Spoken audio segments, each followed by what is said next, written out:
हमारे गुरु दादा भगवान, गीता भगवान, अम्मा जी को करोड़ों करोड़ों दंडवत प्रणाम है। अब ये अम्मा जी का पत्र है, गुरु का ही दिन होता है ये, तो अम्मा जी का ही पत्र पढ़ रहे।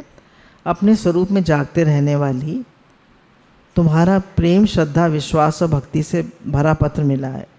जीवन में सदा जो परमात्मा पर विश्वास करता है वह कभी द्वंद्वी जोड़ों और सुख दुख में चंचल नहीं हो उठता।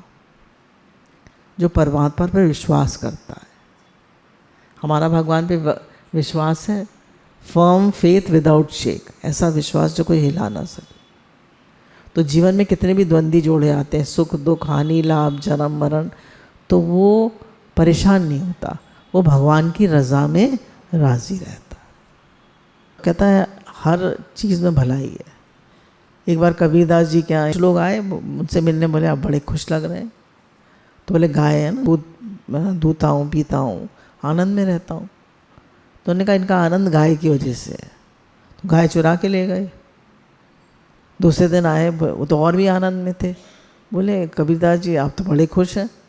बोले वो गाय खड़ी थी, वो कहाँ गई? बोले अरे वो तो चली गई, अच्छा हुआ, मक्खी मच्छर होते थे, सफाई करनी पड़ती थी, दूध दूना पड़ता था, अब तो मैं और भी आनंद में। तो भक्त को किसी चीज़ का आधार नहीं, पैसे का आधार, बच्चों का आधार, किसी चीज़ का आधार नहीं है, उसे भगवान का आधार है। हमें किस किस का आधार है ना, हम किस किस का आधार लेकर बैठे हैं? तो हम भी भगवान का आधार लेके बैठे हैं। हम जब भगवान का कार्य करते हैं, हम भगवान के प्यारे बच्चे बन जाते हैं। जो भगवान का नाम लेता है, कल गुरु जी ने बताया था ना, भगवान का नाम लेता है तो एक तो उसके चारों तरफ ऐसा ऑरा क्रिएट हो जाता है कि वो सबको वाइब्रेशंस देता है। हमेशा याद रखिए, भगवान ने कहा सब यज्ञों में जप यज्ञ में हो। आप कितने भी यज्ञ कर रहे हैं, पर भगवान ने कहा सब यज्ञों में जब कौन सा यज्ञ मैं हूँ? सबसे बड़ा यज्ञ क्या है? जप यज्ञ। तो यज्ञ क्या है? देना रूप क्रिया ही यज्ञ है। तो आप दे रहे हैं प्रकृति में और आप जप कर रहे हैं। आप कितना भी भंडारे कर रहे हैं, खिला रहे हैं, पिला रहे हैं, पर भगवान ने कहा जप यज्ञ में हो, जप कर रहे हैं सबसे बड़ा यज्ञ। ऐसा क्यों कहा? क्योंकि भगवान का नाम जब हम लेते हैं तो पूरी सृष्टि को, पूरी कायनात को, पूरी प्लैनेट अर्थ को शांति मिलती है, नेगेटिविटी कम होती है। अब अम्मा जी ने लिखा है, अव्वल अल्लाह नूर उपाया, कुदरत दे सब बंदे, एक नूर से सब जग उपजाया, कौन भले कौन मंदे। सबको भगवान ने एक नूर से सब जग उपजा, कौन भले कौन मंदे। बाकी हम कर्म स्वभाव दिखेंगे तो ज़िंदगी भर हमें दूसरा दिखता ही रहेगा, जीवन भर दिखता रहेगा। तो भाई मुझे तो अपना भजन करना है, मेरा तो ये लास्ट जन्म है, मुझे तो अपना काम पूरा करना है। क्या करना है कर्म स्वभाव देखकर? आजकल कितने डाइवोर्स हो रहे हैं, कितनी घरों में लड़ाइयाँ हो रही हैं, कितने बच्चे माता पिता से अलग हो रहे हैं। क्यों? एक वो कल दृष्टांत था बहुत पुराना कि एक बार एक ओल्ड मैन था, बुजुर्ग आदमी था, तो वो बस में जाता है तो कंडक्टर पूछता है पर्स किसका है? तो कहता है मेरा है। तो पूछता है कैसे आपको पता है मेरा, आपका क्या सबूत है? तो कहता है इसमें कृष्ण भगवान की फ़ोटो होगी और 500 रुपये का नोट होगा। तो कहता है कि अच्छा। तो फिर वो कहता है, उसको अपने पास बिठा लेता है कंडक्टर।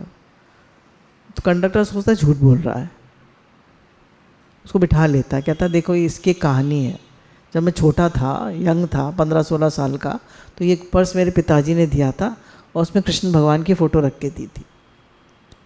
जब मैं यंग हुआ तो मैं देखने में अच्छा था, तो मैंने अपनी फ़ोटो लगा ली, कृष्ण भगवान की भी लगी रही, पीछे हो गई। फिर हमारी शादी हुई तो लड़की बहुत सुंदर थी, तो हमने अपनी दोनों की फ़ोटो लगा ली, फिर ही भगवान की फ़ोटो लगी रही, पीछे होती गई वो। फिर हमारे बच्चा हुआ, बेटा हुआ। अब मेरी खुशी का ठिकाना नहीं था, अब बेटा ही सब कुछ हो गया। फिर बेटी हुई तो उन दोनों की फ़ोटो लगा दी, अब भगवान कृष्ण की फ़ोटो अलग निकाल के रख दी। परिवार में फंस गए, बेटा हो गया, बेटी हो गई, शादी हो गई, तो मैंने कृष्ण भगवान की फ़ोटो एक बक्से में रख दी। फिर धीरे धीरे बच्चे बड़े होने लगे, बच्चों की शादियाँ हो गई, उधर मेरे माता पिता भी बूढ़े हो गए और उनका शरीर शांत हो गया। उधर मेरी पत्नी की भी कोई बीमारी हो गई, उसका भी शरीर शांत हो गया। अब बच्चे बड़े हो गए, उनकी शादियाँ हो गई। लड़की अपने घर चली गई, लड़का अपना बहू को लेकर आया। वो बोली कि हम लोग इस पुराने घर में तो नहीं रहेंगे, तो लड़का भी घर छोड़कर चला गया। तो उस दिन मैं बहुत रोया। तो फिर मैंने बक्से में से, मुझे याद आया बक्सा रखा हुआ था, मैंने कृष्ण भगवान की फ़ोटो लगाई, निकाली और उस फोटो को छाती से लगा के मैं बहुत रोया और मुझे बड़ा सुकून मिला। तब मुझे समझ में आया असली संबंध हमारा भगवान से। सभी रिश्ते नाते बड़ा अच्छा लगता है, शादी होती है, बच्चे होते हैं, घर परिवार होता है, पर सब चेंजेबल है। एक साक्षी ना बदला, एक चेतन ना बदला, बाकी सब जग अदला बदल, सब चेंज हो जाता है, सब बदल जाता है। तो सुकून जो है, शांति जो है, वो भगवान में ही है। वो ही हमारे असली मित्र हैं, वो ही हमारे असली अपने। मित्र क्या है? वो तो हमारे अपनी आत्मा है, वो ही हमारे अपने हैं। तो उन्हीं से प्रेम करें, उन्हीं से अपनापन करें, उन्हीं को देखें, उन्हीं को भजें, उन्हीं के साथ खाएं, उन्हीं के साथ पिएं और किसी की तरफ ना देखें, किसी से कुछ एक्सपेक्ट भी ना करें। Expectations reduce joy in life. No desire, no disappointment. किसी से कुछ इच्छा ही नहीं करेंगे, हम किसी की तरफ देख ही नहीं रहे, क्या करना है। और जो भी कुछ हो रहा है हमें कुछ ना कुछ सिखा रहा है। हर कोई कह रहा है कि तुम अपने में लगो, अपना उद्धार करो, अब समय कम है, सबकी उम्र ज़्यादा होती जा रही है, कुछ बच्चे बैठे हैं बस, सबकी उम्र ज़्यादा होती जा रही है। तो वास्तव में हमारे प्रियतम, हमारे प्राणनाथ, हमारे प्राणों को चलाने वाले, हमारे परम प्रियतम भगवान ही हैं। भगवान हैं, गुरु हैं, कुछ भी कह लीजिए, तो वही हमारे सबसे अपने और सबसे नियर एंड डियर है। वही सदा बसत हम साथ। एक ही नूर से जब सब जग पैदा होता है, और जग क्या है? सारी प्रकृति है। फिर कौन भला कौन खराब? ये शरीर तो सभी का प्रकृति से ही है। फिर मैं तू कहाँ से आ गए? मैं ना मिलता तो कैसे होता? तुम्ही ने पिछले जन्म में या इसी जन्म में संकल्प किया होगा कि भगवान मैं क्या करूं, मैं कौन हूं, क्या कर रहा हूं, कहाँ जा रहा हूं, मेरा क्या उद्देश्य है। जब तुम्हारे भी अंदर से करुण पुकार उठी होगी, तभी उसी प्रकृति से उत्पन्न कोई विरला महापुरुष गुरु रूप में दिखने में साधारण आकर मिल जाता। अम्मा जी जो थे, उनको बड़ी, जब पिताजी का शरीर शांत हो गया, और बड़े भाई साहब का तो पहले ही हो गया था, एक सबसे बड़े बेटे थे अम्मा जी के, तो अम्मा जी को बहुत वैराग आया कि संसार क्या है। फिर दादी जी का भी शरीर शांत हो गया था पहले, पिताजी से पहले। फिर धीरे धीरे मैंने भी देखा, अम्मा जी गए, दादाजी गए, इनके बड़े भाई साहब गए, सब शरीर जा रहे हैं। सदा न संग सहेलियाँ राजा, सदा न राजा देश, सदा न जग जीवना, सदा न कालकेश। सब जा रहे हैं। तो कौन है हम? कौन परमानेंट है? कौन रहने वाला? भगवान ही रहने वाले हैं। भगवान ही परम प्रियतम है, भगवान ही प्राणनाथ है। उन्हीं से अपनापन करें, उन्हीं से पक्की और सच्ची दोस्ती करें। एक तू जो मिला तो सारी दुनिया में। फिर तुम्हारी ही श्रद्धा, प्रेम, विश्वास की जितनी बड़ी झोली होती है, उतना तुम स्वयं ले जाते हो और तुम समझते हो कि हम कुछ आनंद लेकर आए हैं। जितनी हमारी गुरु में श्रद्धा विश्वास होता है, उतना हमारा दिल भर जाता है। अम्मा जी 2 महीने गीता भगवान के पास रह के गए थे 2 दिन के लिए। बम्बई हम लोग गए थे उनके साथ, बच्चे छोटे छोटे थे, एक गोदी में था, एक चलना सीखा था। तो अम्मा जी के साथ हम लोग गए थे बम्बई, इनके मामा जी का घर था। पता चला अम्मा जी को बम्बई में गुरुजी रहते थे कि कुछ लोग पुणे गीता भगवान से मिलने जा रहे हैं। तो अम्मा जी ने कहा मैं भी जाऊंगी। तो अम्मा जी से कहा जा आप चले जाओ। तो गुरुजी ने भेज दिया उनको। 2 दिन की कह गए, 2 दिन की हमारी अलीगढ़ की टिकट थी। तो अम्मा जी ने कह दिया कि 2 साड़ी लेकर गए थे, आप लोग जाओ मैं फिर आ जाऊँ। 2 दिन का कह के 2 महीने में आए। अब बताइए इतना बिना आसक्ति वाला कौन होगा। कहते थे साड़ी जो है वो एक धो लेती थी और फिर एक उसको तकिए के नीचे रख देती थी। कॉटन की 2 साड़ियाँ थी, उनको वो प्रेस हो जाती थी। फिर शायद खरीद ली थी उन्होंने वहीं से, पुणे से 1-2। तो इतना उन्हें अच्छा लगा, गुरु का ज्ञान इतना अच्छा लगा कि वो सब कुछ छोड़कर, घर परिवार, हम लोग थे ना बच्चे छोटे छोटे थे। अब कहेंगे भाई छोटे बच्चे हैं कैसे रहेगी बहू, कुछ चाहिए, कोई चक्कर पक्कर नहीं, कोई चक्कर मक्कड़ नहीं, कोई बहू बेटा नहीं। गुरु का बुलावा, काल का बुलावा। इतना अच्छा लगा, इतना अच्छा लगा अम्मा जी को गीता भगवान के पास कि हमारे पास रहते थे तो दुबले पतले थे और गुरु के पास से आए तो एकदम उनकी सेहत भी अच्छी हो गई।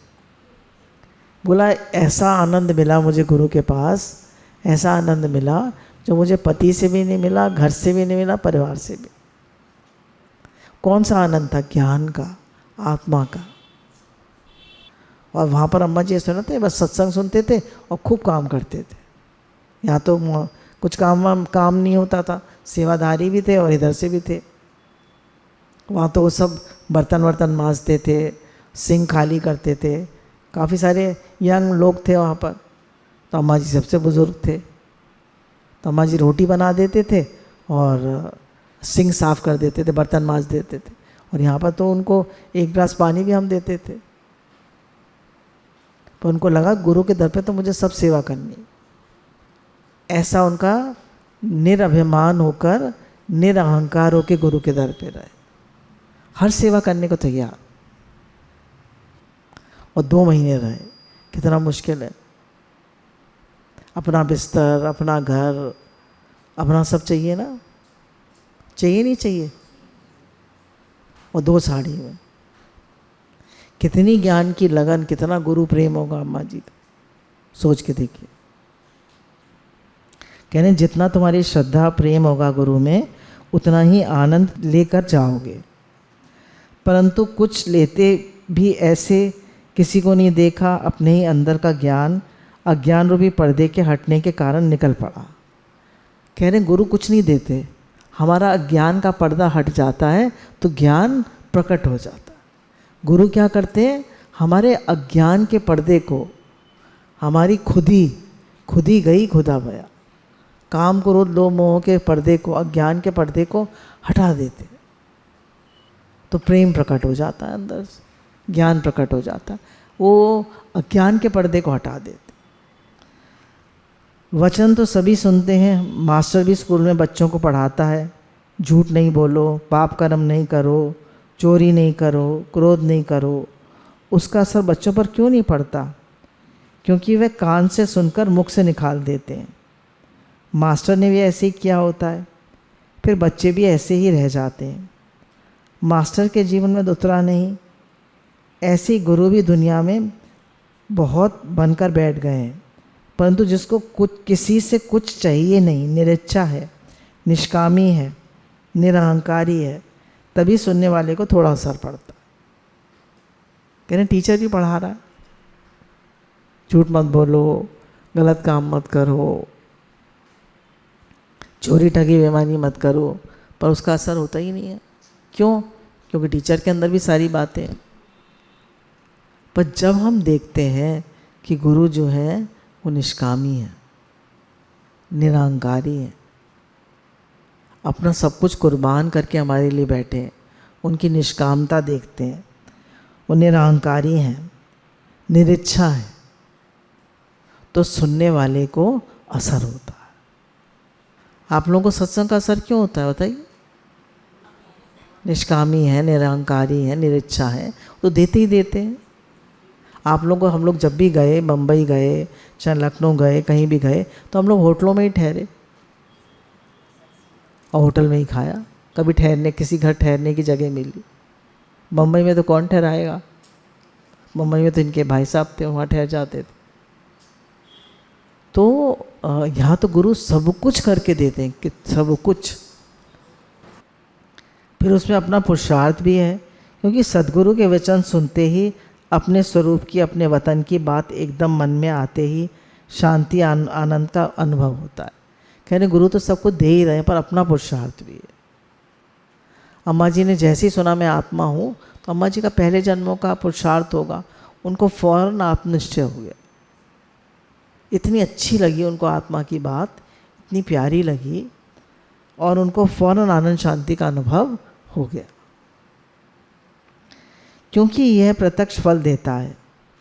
इससे निष्काम कर्म के बीज का नाश भी नहीं होता। बोले सकाम कर्म के बीज का तो नाश हो जाता है, पर निष्काम कर्म के बीज का नाश कभी नहीं होता। जैसे आपने निष्काम कर्म किया, सबके हित के लिए आप जिए। इधर से तो रोज दान पुण्य करते हैं मानसिक, कैसे कर सकते हैं सीखिए। कभी कभी भूल भी जाते हैं, पर ज़्यादातर याद ही रहता है। जैसे गुरुजी ने ये बताया था कि जितने भी दुनिया में लोग हैं, मतलब गरीब हैं, भूखे हैं, तो उन सब के लिए आप आलू की सब्जी बनवा लीजिए और 4-4, 6-6 पूड़ी रख के एक दोने में सबको देते जाइए भगवत भाव से, कि इस रूप में हम भगवान को भोग लगा रहे।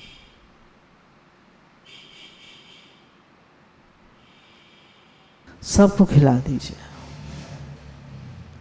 पूरी दुनिया में जितने भी लोग हैं। कितने लोगों को आपने पेट भर के प्रसाद पवा दिया, तो वो अगले टाइम फिर भूखे हो जाएंगे? नहीं हो जाएंगे। पर ज्ञान दान महादान, पर जो ज्ञान का दान है, जो प्रेम का दान है, वो आपको हमेशा आनंद शांति तृप्ति देता रहता। वो आपको निडर निशोक प्रेम का सागर बनाता रहता। आप रोज भंडारे लगा दीजिए वृंदावन में, बरसाने में, राधा कुंड पे, रोज भंडारे लगा दीजिए। पूड़ी, आलू की सब्जी, काशी फल, छोले, जो आपका मन हो, रायता, कुछ मिठाई जो आपका मन हो, हलवा। प्रेमी भक्त लोग आ रहे हैं और पा रहे हैं, आ रहे हैं और पा रहे हैं। क्या जा रहा है आपका? बरसाने में लगा दीजिए, राधा रानी के स्थान पे लगा दीजिए, राधा कुंड पे लगा दीजिए, वृंदावन में लगा दीजिए। वहाँ सब भक्त लोग रहते हैं ना। और जैसे गुरुजी ने कहा गरीबों को खिलाइए, भक्तों को भी खिलाइए। तो देने की भावना होनी चाहिए। देने की भावना होगी तो कोई ना कोई दिख जाएगा आपको, और देने की भावना होगी कि किसको दें, किसको दें। ये देने की भावना ही नहीं तो हमें दिखाई नहीं देगा। हमारा मन इतना कंजूस है कि वो सिर्फ अपने बारे में सोच पाता है, उसको कोई दिखता ही नहीं हम किसको दें। और जिसको देने की भावना होगी वो उसको सब दिख जाएगा। हे नाथ, हे नाथ, हे नाथ, हे नाथ, हे नाथ। तो कह रहे हैं निष्काम कर्म के में उल्टे फल रूप दोष नहीं है। उसमें कोई आप निष्काम, जब आप सेवा कर रहे हैं, सबके हित के लिए जी रहे हैं, तो आपसे कुछ गलती भी हो गई तो उसका उल्टा फल रूप दोष नहीं है। और आप यज्ञ कर रहे हैं सकाम भाव से, बेटा हो जाए और गलती हो गई तो उसमें उल्टा फल रूप दोष है। बेटी भी मर जाएगी गुरुजी तो कहते हैं, क्योंकि आप सकाम भाव से कर रहे हैं। पर इसमें निष्काम कर्म में कोई उल्टा फल रूप दोष नहीं है, और इसका बीज का नाश भी नहीं है। और आपने जो निष्काम होकर, जितने निष्कामी आप इस जीवन में बने होंगे, आगे और निष्कामी बने। जितना आपने ज्ञान हासिल करा होगा, भाई संसारी पढ़ाई तो आप 0 to 100 जितनी करते हैं, आप PhD करते हैं, आप जो भी कुछ करते हैं, डॉक्टर, इंजीनियर, वो सब आपको फिर अगले जन्म में ज़ीरो फिर पढ़ना पड़ेगा, फिर पढ़ना पड़ेगा। और यहाँ पर आप ऊपर उठ गए, अपनी आत्मा में आ गए, भगवान से प्रेम हो गया, तो अगले जन्म में आपकी शुरुआत वहीं से हो। दुनियावी पढ़ाई तो कितने वर्षों में पूरी होती है, फिर भी निरंकारी निरीक्षा नहीं बनाती। दुनियावी पढ़ाई निरंकारी निरीक्षा बनाती है? बोलिए। डॉक्टर, इंजीनियर, है कोई निरंकारी निरीक्षा होता है? और इच्छा ज़्यादा बढ़ जाती है। और अब देखिए बड़े बड़े नेता लोग, देखिए बड़े बड़े IAS ऑफिसर कितने आते रहते हैं, कितनी गलत सब काम करते हैं। तो ये तो सिर्फ गुरु का प्रेम है, वो हमें निरीक्षा बनाता है, निरंकारी बनाता है। मुझे कुछ नहीं चाहिए, मेरा कुछ नहीं है, मैं कुछ नहीं हूँ, मेरा कुछ नहीं है, मुझे कुछ नहीं चाहिए। परंतु आत्मज्ञान अभी सुने समझे, तुरंत आनंद शांति को प्राप्त हो, क्योंकि हम यही लक्ष्य लेकर पैदा हुए हैं। क्या लक्ष्य है हमारा? कि मुझे परमात्मा से प्रेम हो जाए, मेरा अपने स्वरूप को जान ले, यही हमारा लक्ष्य है, और हमारे जीवन में आनंद शांति आ जाए। गुरु भी हमें अपनी दृष्टि से, अपने प्रेम से वो देखते रहते हैं। उनका प्रेम हमारे अंदर चला जाता है, उनकी दृष्टि हम पर हमेशा रहती है। साधक अगर सच्चा गुरु से जुड़ा हुआ है तो उसको लगेगा गुरु देख रहे हैं, तो वो अपनी दृष्टि से ही उसको पालते हैं, अपनी दृष्टि से ही, अपने भाव से। और जो सच्चा साधक होता है तो वो जैसे माँ का बच्चे से कनेक्शन होता है ना, तो बच्चे को कोई तकलीफ़ होती है तो माँ को पता चल जाता है, माँ को पता चल जाता है। ऐसे ही साधक पुकारता है गुरु को, तो गुरु को फौरन खबर हो जाती है, वो कनेक्टेड होता है गुरु से। दादा भगवान ने कहा ना, अदर इज हेल, दूसरा देखना नर्क है। दूसरा देखे दूसरे का बेटा, दूसरे का बेटा मतलब दूसरे गाली होती है, अपने पिता से पैदा ना हो वो दूसरे का बेटा है ही भगवान। भगवान से अन्यत्र कुछ नहीं, दूसरा है ही नहीं, दूसरा बना ही नहीं है। एक ही परमात्मा सब कुछ बन गए। वन गॉड बिकेम मैनी, वो परमात्मा सब कुछ बन गए। कितने लोगों को दूसरा दिखता है? दूसरा दिखता है क्यों? क्या दिखता है? उसके कर्म स्वभाव, दोष दिखते हैं, कर्म स्वभाव दिखते हैं, अवगुण दिखते हैं। क्या करना चाहिए? देखिए ऐसा है, जितना आप भजन करेंगे और जितना अंतर्मुखी रहेंगे और जितना स्वयं में रहेंगे, लोगों से कम इंटरैक्ट करेंगे, अपने काम से काम रखेंगे, उतना आपको दूसरा नहीं दिखेगा। जितना आप लोगों से इंटरैक्ट करेंगे, भजन कम करेंगे, जितना आपका भगवान से प्रेम होगा, उतना आपको दूसरा कम दिखेगा, उतना दूसरा कम दिखेगा। और जितना आपकी ईगो पुष्ट होगी, मैं हूँ, तो दूसरा भी दिखेगा, मैं हूँ तो दूसरा भी है। और जब मैं ही नहीं हूँ, मैं हुआ तो खुद खुदा हुआ, है ना। तो जब मैं ही नहीं हूँ तो दूसरा है कहाँ? तो सारा खेल इसका है। और फिर गुरु कहते हैं ना, जितनी ज़्यादा ईगो होगी उतना दूसरा दिखेगा। आप झुक जाइए ना, आप झुक जाइए, अपने को बी नथिंग कर दीजिए। अब अम्मा जी जो थे, साथ में रहते थे हम लोग, अम्मा जी के साथ ही रहती थी मैं। 15-20 साल शादी के बाद जितने दिन अम्मा जी का शरीर रहा, तो अम्मा जी के साथ ही रहना हुआ। तो अम्मा जी जो थे वो बहुत स्ट्रिक्ट थे, पर वो ज़्यादा सत्संग में ही रहते थे, वो ज़्यादा सत्संग में ही बिज़ी रहते थे। तो इधर से अपना घर की सेवा होती थी, बच्चों की सेवा होती थी, उसमें व्यस्त रहते थे। तो कौन किसके दोष देखे, है ना। तो जब आप बिज़ी रहेंगे, आप ज़्यादा बोलेंगे ही नहीं, ज़्यादा इंटरफेयर ही नहीं करेंगे, उन्हें फ्रीडम देंगे, तो ठीक है, वो अपने रास्ते, हम अपने रास्ते। और अम्मा जी तो फिर सत्संग में लगे हुए थे, हम लोगों को भी उन्होंने सबको सत्संग में लगाया। कहने का क्या मतलब है कि ज़्यादा दूसरा देखिए ही मत। आप अपने मन में भावना बनाइए, है ही भगवान, दूसरा बना ही नहीं है। क्योंकि जब तक दूसरा दिख रहा है तब तक गड़बड़ है।